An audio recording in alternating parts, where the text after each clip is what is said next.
വിഷ്ണുപ്രീതിയിലൂടെ കുടുംബ ഐശ്വര്യത്തിനായി അനുഷ്ഠിക്കാവുന്ന വ്രതമാണ് ഏകാദശി. ഏകാദശി എന്നത് ഏതെങ്കിലും ക്ഷേത്രത്തിൻ്റെ വിശേഷ ദിനമല്ല. 14 തിഥികളിൽ 11ാമത്തെ തിഥിയാണ് ഏകാദശി.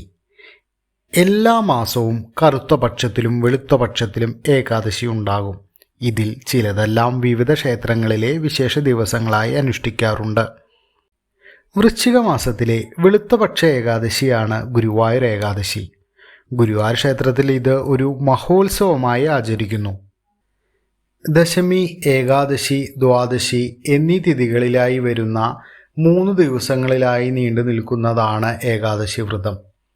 ദശമി ദിവസവും ദ്വാദശി ദിവസവും ഒരു നേരം ആഹാരം കഴിക്കാം. ഏകാദശി ദിവസം പരിപൂർണമായി ഉപവസിക്കണം.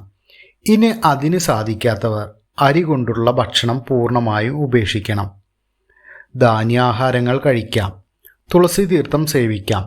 പകൽ ഉറങ്ങാൻ പാടില്ല.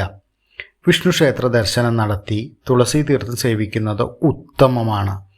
ഭഗവാന് വിഷ്ണു സൂക്തം, ഭാഗ്യസൂക്തം, പുരുഷ സൂക്തം തുടങ്ങിയവ കൊണ്ടുള്ള അർച്ചന നടത്തുന്നത് നല്ലതാണ്. കഴിയുമെങ്കിൽ അന്നേ ദിവസം നാമജപവും ഭജനയുമായി ഭക്തിപൂർവം കഴിച്ചുകൂട്ടുക. വിഷ്ണു സഹസ്രനാമം ചൊല്ലുന്നതും ഉത്തമം. അതിനു സാധിക്കാത്തവർ ഭഗവാന്റെ അഷ്ടാക്ഷരി മന്ത്രമായ ഓം നമോ നാരായണ ജപിക്കുന്നതും ഉത്തമമാണ്. ഏകാദശി ദിവസം തുളസി നനയ്ക്കുന്നതും തുളസി തറയ്ക്കു ചുറ്റും പ്രദക്ഷിണം വെച്ച് തൊഴുന്നതും നന്ന്.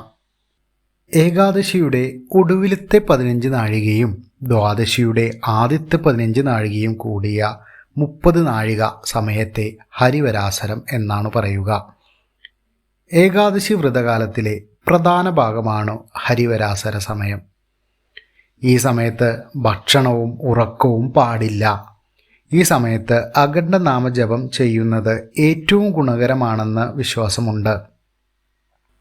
ഏകാദശിയുടെ പിറ്റേന്ന് ദ്വാദശി ദിവസം രാവിലെ ഉറക്കമുണർന്ന് മലരും തുളസിയിലെയും ഇട്ട തീർത്ഥം സേവിച്ച് ഏകാദശി വ്രതം അവസാനിപ്പിക്കുക. ഇഹലോകത്ത് സുഖവും പരലോകത്ത് വിഷ്ണു സായുജ്യമായ മോക്ഷവുമാണ് ഏകാദശി വ്രതത്തിൻ്റെ ഫലം. ഹരി ഓം. ഓം നമോ നാരായണായ. ഗുരുഭവനപുരേ ഹന്തഭാഗ്യം ജനാന.